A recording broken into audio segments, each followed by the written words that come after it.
அஸ்ஸலாமு அலைக்கும் வரஹ்மத்துல்லாஹி வபரகாத்துஹு. அன்பார்ந்தவர்களே, அல்லாஹ் குர்ஆனில் கூறுகின்றான், வலனபுலுவன்னகும் பிஷைஇம் மினல் ஹௌஃபி வல் ஜூ வனக்ஸிம் மினல் அம்வாலி வல் அன்ஃபுஸி வஸ்ஸமராத் வபஷ்ஷிரிஸ் சாபிரீன். அல்லாஹ் எப்படி கூறுகின்றான்? வலனபுலுவன்னகும், நிச்சயமாக நான் உங்களை சோதிப்பேன், சத்தியமாக நான் உங்களை சோதிப்பேன். எப்படி சோதிப்பேன்? பிஷைஇம் மினல் ஹௌஃப், பயத்தில் கொஞ்சத்தை கொண்டு சோதிப்பேன், ஓரளவு பயத்தை கொண்டு சோதிப்பேன். அதிக பயமில்லை, ஓரளவு பயத்தை கொண்டு சோதிப்பேன். இப்போ முஸ்லீம்கள் தாக்கப்பட்டா பயம், முஸ்லீம்களுக்கு அநியாயம் நடந்தா பயம், கஷ்டங்கள் வந்தா பயம், அதே போல அனர்த்தங்கள் வந்தா பயம், அதிகமாக மழை பெஞ்சா பயம், வெள்ளம் வருமென்று பயம், அதே போன்று வெள்ளம் வந்தால் வீட்டை மூடிட்டு போக பயம், கள்ளன் வருவான்னு பயம். அல்லாஹ் முதலாவது பயத்தை கொண்டு சோதிப்பான், ரெண்டாவது பசியை கொண்டு சோதிப்பான். அல்லாஹ் இதுவரையில் எங்களை பசியை கொண்டு சோதிக்கல.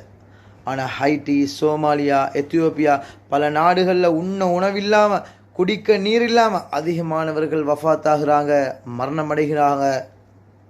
இப்போ பலஸ்தீனில் கூட சாப்பாடு இல்லாமல் பட்டினியால் எத்தனையோ பிள்ளைகள் மரணம் அடைந்து கொண்டிருக்கிறார்கள். அன்பார்ந்தவர்களே, ரெண்டாவது பசியை கொண்டு சோதிப்பான். மூணாவது உங்களோட சொத்துக்களை, உங்களோட செல்வங்களை அழிப்பது கொண்டு சோதிப்பான், குறைப்பது கொண்டு சோதிப்பான். நாலாவது உங்களோட உயிர்களை பிரித்தெடுப்பது கொண்டு சோதிப்பான். உங்களோட குடும்பங்களில், உங்களோட உறவுகளை பிரித்தெடுப்பது கொண்டு எல்லாம் சோதிப்பான். அஞ்சாவது உங்களோட அறுவடைகளை, உங்களோட பழங்களை குறைப்பது கொண்டு சோதிப்பான். இந்த சமராத்துக்கு சில உலமாக்கள் கூறுறாங்க, உம்மா வாப்பா ஹயாத்தோடு இருக்கும் பொழுதே அல்லாஹ் பிள்ளைகளை வஃபாத்தாக்கி சோதிப்பான். உம்மா வாப்பா ஹயாத்தோடு இருக்கும் பொழுதே பிள்ளைகளுக்கு பயங்கரமான நோய்களை கொடுத்து அல்லாஹ் சோதிப்பான்.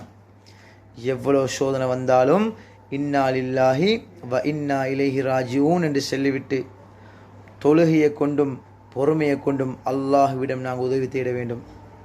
இப்ராஹிம் அலைஹிஸ்ஸலாம் அல்லாஹ் எப்படி சோதித்தான்? நெருப்பில் போட்டு சோதித்தான். பிள்ளையை அறுக்கச் சொன்னான். நபி ஸல்லல்லாஹு அலைஹி வஸல்லம் அவர்களை எவ்வாறு சோதித்தான்? அல்லாஹ் ஒரு மனிதன் மீது அன்பு கொண்டால் ஜிப்ராயில் அலைஹிஸ்ஸலாம் அவர்களை அழைத்து கூறுவான், நான் இந்த அடியானை அன்பு கொண்டுள்ளேன், நீங்களும் அன்பு கொள்ளுங்கள். அந்த விடயம் வானலோகத்தில் பரத்தப்படும், அதற்கு பின்னால் பூமிக்கு இறக்கப்படும். அல்லாஹ் ஒரு மனிதன் மீது அன்பு கொண்டால் அவனை பலவிதமாக சோதிப்பான். அதனால் உங்களுடைய அனைத்து விடயங்களையும் அல்லாஹ்விடம் பொறுப்பு சாட்டுங்கள், அல்லாஹ் பொறுப்பேற்பான்.